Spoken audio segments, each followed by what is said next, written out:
So if I were to do all over again, I think I wasted all the time right there. I would start by, okay, let's focus on what I'm best at, the industries that I know. It takes a little bit to create the confidence to not be contingency, but fake it until you make it. I would just go straight and just focus on one good eye. Welcome back to Talent Hunters, powered by MRINetwork, where each week we talk with the world's top talent strategists and executive recruiters. If you want to build talented teams that drive your company to big goals and big growth, then this podcast is for you. And now, let's join the conversation with today's episode of Talent Hunters. Let's kick this off with a pretty direct question. Carlos, you've been in this business now, I think, roughly 6 years. And by the way, Carlos Perez out of Texas, CP and KRELL Group. Interesting name. Consumer packaged goods. Tell us a little bit about consumer packaged goods. What do you specialize in?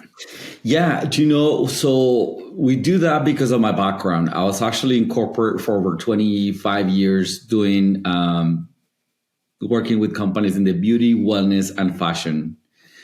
The first two, consumer packaged goods, skincare, cosmetics, treatments, stuff like that. So I loved it. I loved when I was in corporate doing those kind of jobs. And so when I decided to join MRI, I stuck to it with what I knew very well. So that's why your skin looks so good on camera. I wish. I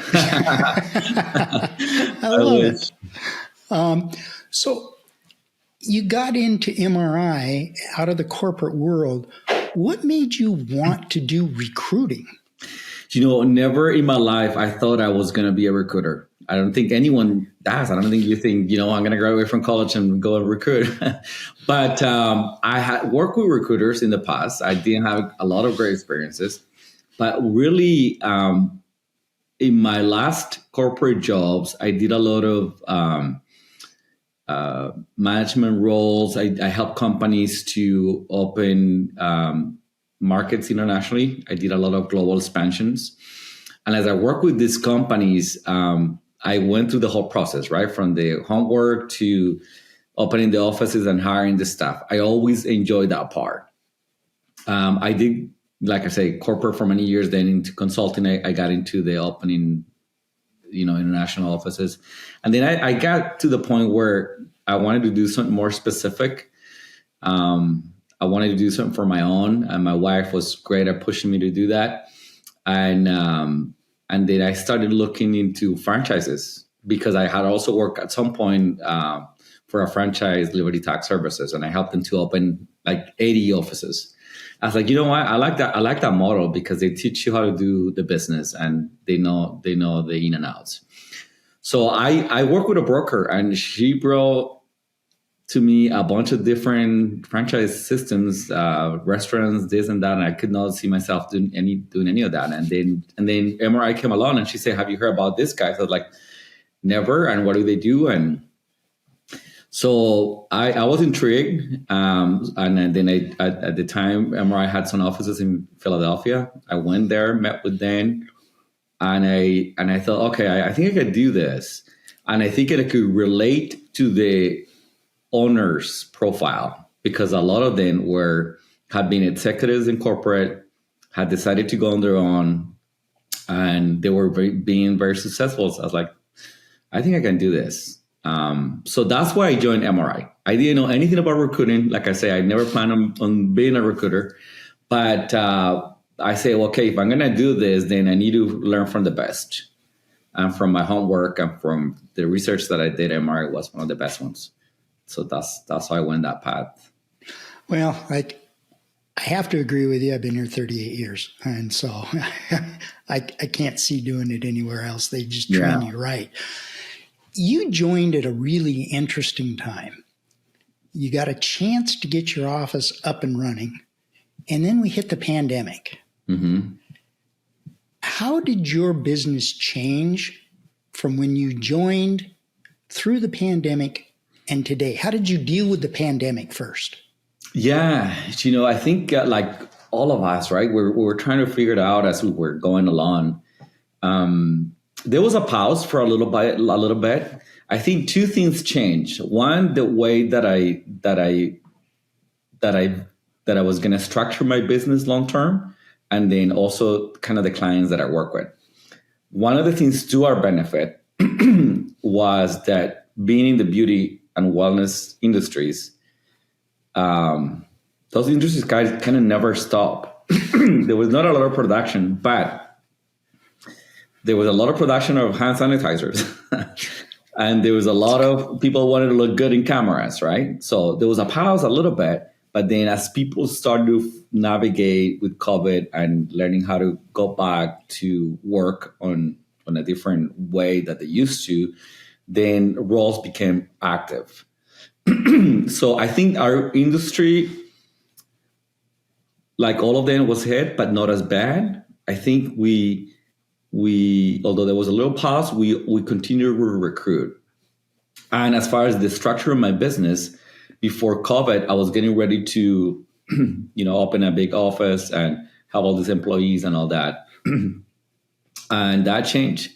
At the time, I had a couple of employees that were local, and then I had a couple of that were remote. And then I just started getting more people that were remote. Actually, a couple of them in Colombia. And that's the trend we went. So we never opened the big office. We were all remote, and it worked out. So somehow. What's amazing is I've heard that story so many times where people were going to open up big offices before the pandemic. What the pandemic taught them a lot was, the big office idea is great for some, but it's a long time to make the kind of profit margins. Mm-hmm. When you open a big office, it takes a lot longer to make the profit margins you can with what the model is you have now and the model we have now. So, which coming from corporate, that was kind of the trend that we were following as we open international countries, and instead of opening, the big headquarters in other countries, we just had, a call center here in the U.S. and we had a small office local. So the world has changed. A lot of us, buy, online, and doesn't matter where you're at. Same with recruiting, right? It's just all about the conversations that we have. Doesn't matter where you're at. That's exactly right. In fact, we probably don't meet very many people in our business with all the money that they pay us. It's magic. As you look back over the last 6 years, tell us a little bit about a candidate that you placed that really made a difference in your industry. That's a tough one because I work with some amazing candidates who continue to impress me nowadays as I see them growing in their careers. And I've worked with guys who now are presidents of companies or have developed super large teams internationally. So I feel very fortunate, to be honest. I'm blessed to work with some amazing candidates out there. And I feel fortunate because of the trust. And I tell you, Vincent, when I started my business, I would do searches for these companies. I would look at some of the profiles like, I don't know if this guy would ever talk to me. This is a top-notch guy right there. But surprising enough, they would, right? And I realized that a lot of the candidates that I talked to were just like you and I, individuals who had goals, families, challenges, struggles at work, and that maybe we're looking for something else that was a little bit different. So a lot of people like that. But one of the candidates to your question that struck me probably a lot, I wouldn't say the most, but a lot, was a guy who I was given as a reference check. So we were hiring a vice president of sales for a company here in Texas. And then the candidate gave me 3 guys to as a reference. And I called one of these guys, and the conversation with this gentleman was amazing. He was awesome. It was like, So at the end of the conversation, after, we checked the references, the conversation turned into, let's talk about you and your career, and are you happy where you're at? And he wasn't really happy. So I continued to network with him and work with him, had a separate conversation, dig more into his needs and wants and expectations. And then I used him as what we call an impact player, right? Which is I put together a little profile, a little email highlighting some of the successes that he had in his career. And I reached out to a lot of C-level executives within my network. And I had one CEO and founder who reached out to me immediately as soon as he got the email, and he wanted to meet with this gentleman. And I had never worked with this client before, so he became my client. And I introduced him, and I offered, do you want to see anybody else in addition to this gentleman? And he said, no, this is it. This is the one. So didn't see anybody else. He was the only one, and he was hired within a few weeks. And it was awesome. It was great. This is one of those guys who became very successful at that company and has made an impact. And we became really good friends. So that's one about those memorable ones that I have. What fascinates me on that story is it all started with a reference check. It wasn't a candidate that you were chasing. It all started from a reference check. And every call we make is so valuable. And that one, you extended the call, you proved it to be of value to you, which in turn proved to be of value to a client.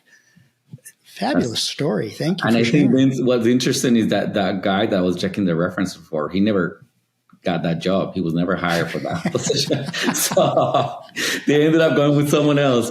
So it is all about networking and building relationships with people. But I think, like I say at the beginning of our conversation, I work with a lot of recruiters. And when I joined MRI, I knew I didn't want to be like one of those recruiters. Because when I work with those recruiters, I always felt like they were trying to push that job on me. They didn't really care about my family and my, it was just, quit that job where you're at and take this one. This is better.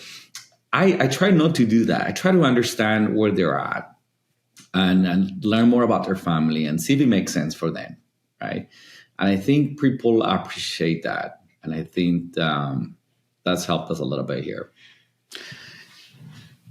Gosh, I prescribe to that sense of being. I really do. I mean, there's so many people out there that are making it about the dollar in our business instead of really about the value. Mm-hmm. And your idea of networking and trying to prove value is just so commemorable. It really is. You talked about building trust, Carlos, how you trust them, they trust you. I want to go on both sides of that a little bit. What do you do? What conscious actions do you take to build your trust in a candidate? Yeah, that's a good point. That's a good point. And again, I always try to put myself in their situation. And again, I try to think of, okay, if I were Ben and this recruiter would be reaching out to me, what would I want to really know about the position? So to build trust, my conversations with them are very candid. And I try to listen very carefully on where they're at, what makes sense for them at this point in their career, if they're open, what would make sense for them to make a change. And then there's a lot of situations where when I talk to them, I myself will decline it and say, listen, you're in a good spot. Stay where you're at. This is probably not a good fit, but let's keep in touch. Let's keep in touch and let's talk in the future. So I also care and I want to know more about them. Tell me a little bit about yourself and, do you have kids? Do they, where sometimes people tell you a lot of stuff about where they vacation, this and that. And so as much as they want to share and open, I'm not going to push, but I want to learn and see how I can help them to have a better lifestyle, because at the end of the day, our jobs provide to us a lifestyle. And when we reach out to these people who are in a good position, who have good jobs, in order for them to want to get out of that, is because they want something better, either a lifestyle or more balance on time or family, whatever. So I try to make it about that. And I'm very upfront. When I pitch the job, when I tell them about the job, I always end up my spiel on the job on, would that make sense for you? Is this something that you'd be interested in exploring? And we'll pick it up from there if they are. Gosh, I'm just grinning ear to ear because I hearken back to everything you're telling me is what I was told by MRI when I went through training and started with this company, and you're just bringing it to reality 38 years later. Yeah. Now, the flip side of that is, what do you look for, or what kind of questions are you asking candidates to build trust in them? That's a good question. To build trust in them. Because you want to work with somebody you trust. So how do you recognize? What do you do? What's your process? I'm asking you a ton of questions, but what's your process to establish the understanding that, boy, consciously I trust this person? A lot of it has to do with going through their background and learning about then what they also done in their careers. Because, I mean, at the end of the day, this is also a conversation where we want to learn their skill sets and how valuable they can be or not to our potential client. We have very in-depth conversations about their backgrounds and their skill sets. And I try to listen carefully, and I try to make sure that what they're telling me was going to resonate with my client. But to do that, you need to understand your industry, right? Like, in my case, the beauty one is and all that. I need to be up to speed on the trends. I need to be up to speed on the different strategies on paid media, on digital, on you name it, right? So that when these candidates are talking to me, I know what they're telling me, and then I can trust what they're saying, and I can understand if those strategies that they have created and implemented make sense or not. So I think you need, in order to trust, especially your client, your candidates, you need to know your industry very well. If that makes sense. Yeah, it does. And thank you for allowing us to take a deep dive into trust, because I think that's the foundation for building relationships, especially when you can't meet people face to face. And so you've educated, I think, our audience really well and given them ideas to be able to probe into in that. In your world, what's your process like for identifying and vetting potential candidates for your clients? You touched on it a little bit, but what specifically do you consciously go after? Yeah, so I think everything starts on the conversations that we have with our clients. We have a needs analysis profile where we have the HR, the owner of the role, the person who's going to supervise this position, which in a lot of times are the C-level executives. I have my project coordinator who's going to help me to do the search, myself, everybody from my team that is going to be somehow involved. And then we want to make sure that we're all aligned so that we're respectful of the client's time and the candidate's time, and we only introduce to them people who are aligned with their expectations. Some of the things that we ask for is we ask them for specific companies. Are there any specific companies you want us to recruit from?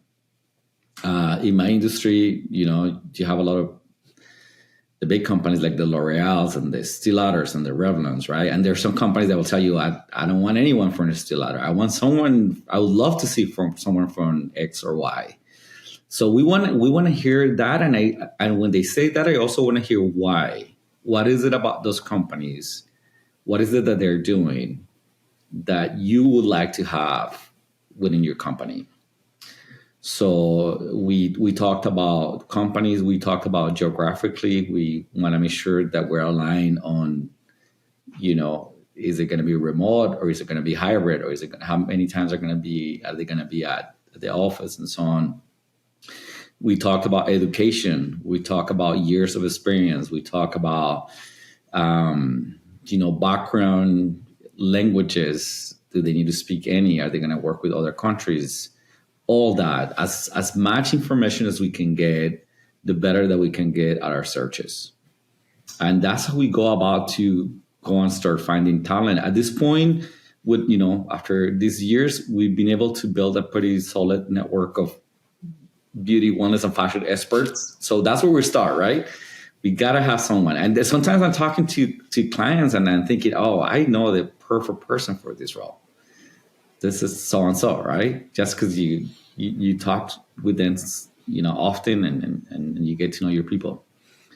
But I think it's about that. It's really understanding what they're looking for. And I always leave myself some room, and I always tell the hiring authorities, hey, that's great, we'll do that. But if that's okay with you, I'm going to bring someone that might be a little bit different than that.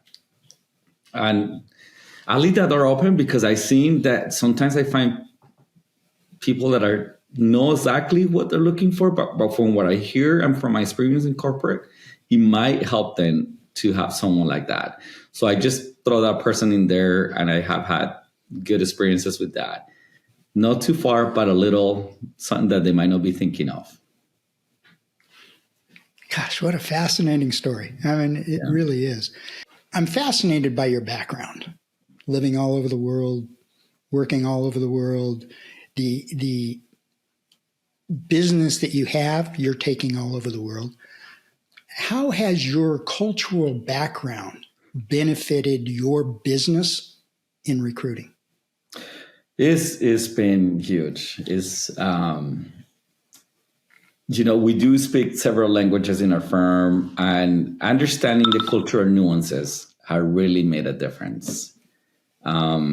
Because I recruit for executives in Latin America. I'm from Colombia originally, but I recruited in Peru, Ecuador, Bolivia, Argentina, Brazil, here in the US, in Europe. And it helps when you can communicate, although all the executives that I work with are bilingual, really awesome English. It helps also when you can communicate with them in English or in Portuguese or in Italian in their native language. It just loosens up a little bit the conversation and takes it to a different stage. But it also the cultural nuances, not only the language, right? Having worked with people from other countries, because Latinos, we're all a little bit different. We look the same, but it's not quite a melting pot. More is a salad bowl where the lettuce is lettuce and the cucumber is a cucumber, right? So we're a little bit different here and there. So understanding how Argentinians are different than Colombians or than people from Peru, that has helped.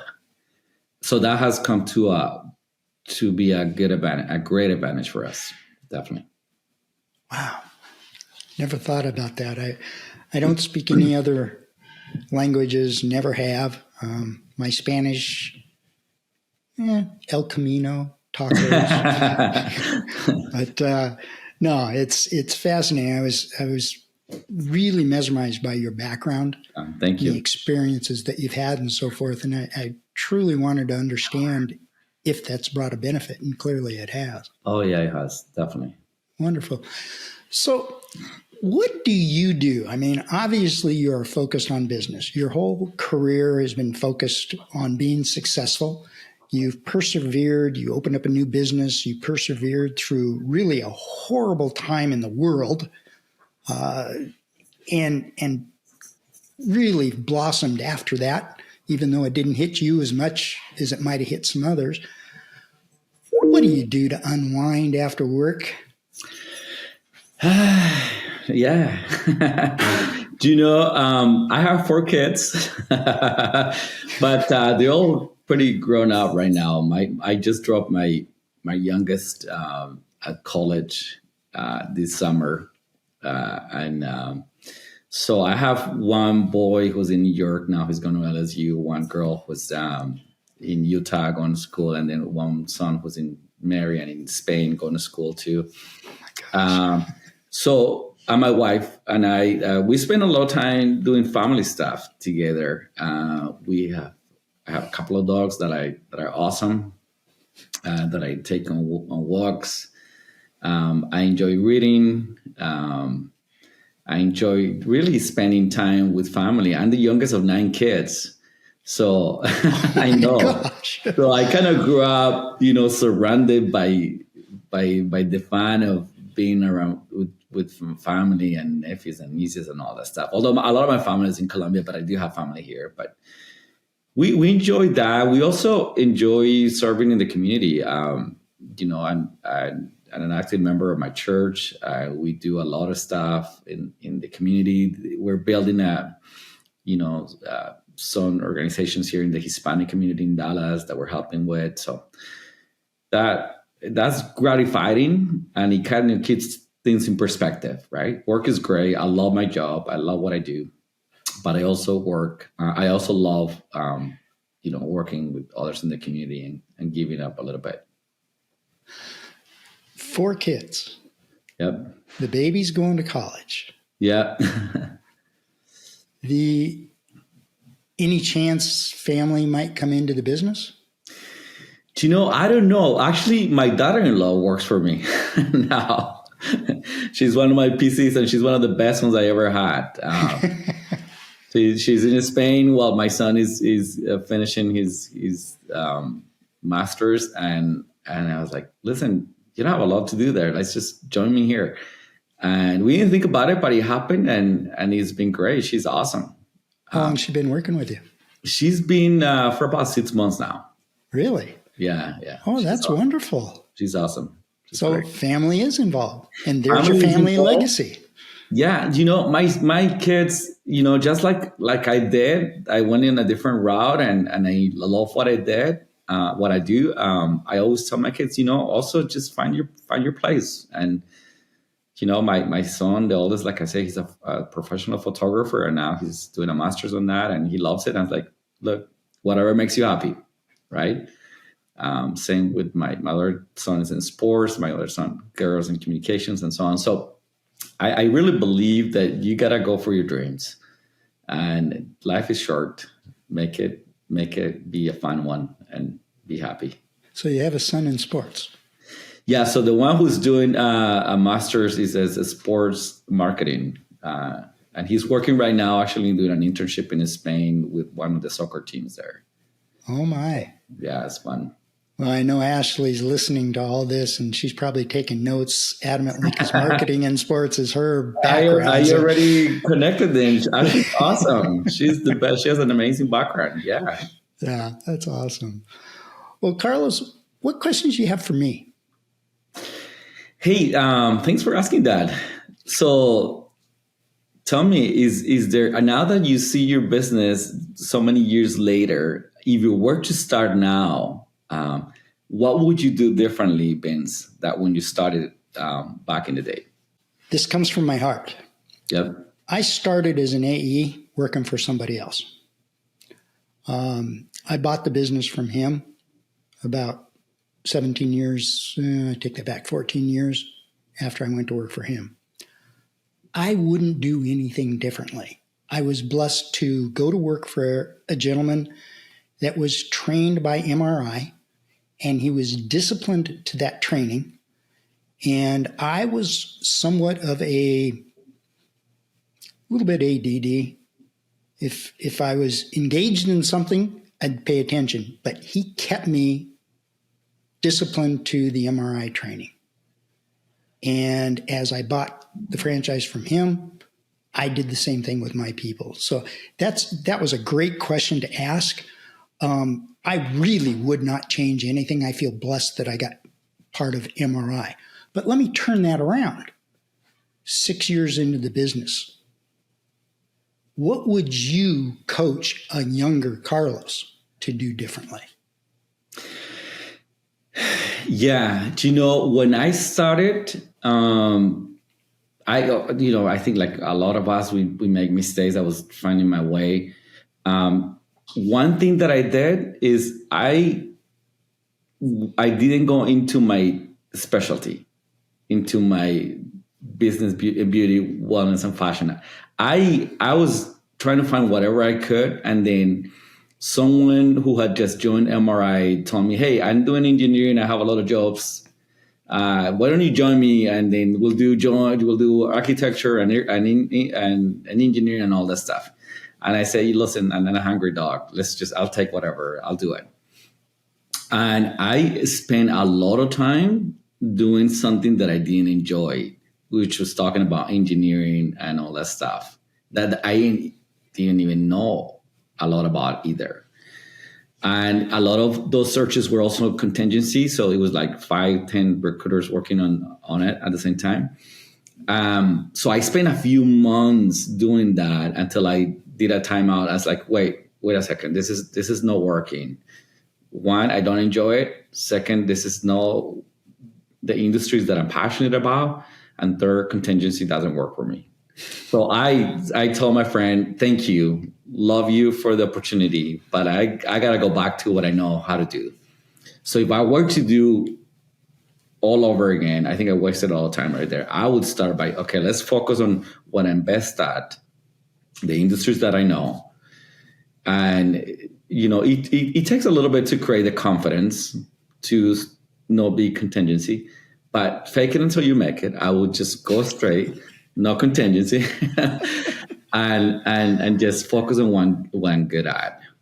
That's what I would do differently. That would be my recommendation. One final question for you, Carlos, because I'm fascinated with your background. It's Okay. You would make a very, very good coach for people in this business. For somebody that's just looking to get into this business, what's the one piece of advice you would give them through everything you've experienced over the last 6 years? What's the one piece of advice you'd give somebody new coming into this business? There's so much I could say, but I would say is all about the commitment with yourself and with your business. It is about waking up every day here early and doing the work and staying up late if that's what it takes, working during the weekends if that's what it takes. It's about commitment. When I started the business, I was doing everything that MRI told me. I was doing the 300 calls a week. I was staying at night, and then sometimes I would just go and cry at night, but I would wake up the next day and come back and do it again. But because I think when you're committed, you also start figuring out what works for you and not, and what doesn't. I think MRI is great, but I also think you need to understand what you're passionate about, what you love to do, and commit to that. I didn't want to be in corporate anymore. I wanted to be a business owner, but I wanted to love what I do, and that's the end result of what I have right now. Boy, what a great way to end this. Carlos, don't go away. We're going to end the recording here, but I want to thank you very, very much for opening up your heart, because everything you shared wasn't just to say words. No. It came from who you are. Yeah. And thank you for that. Thank you, Vince. It's been great. Appreciate it.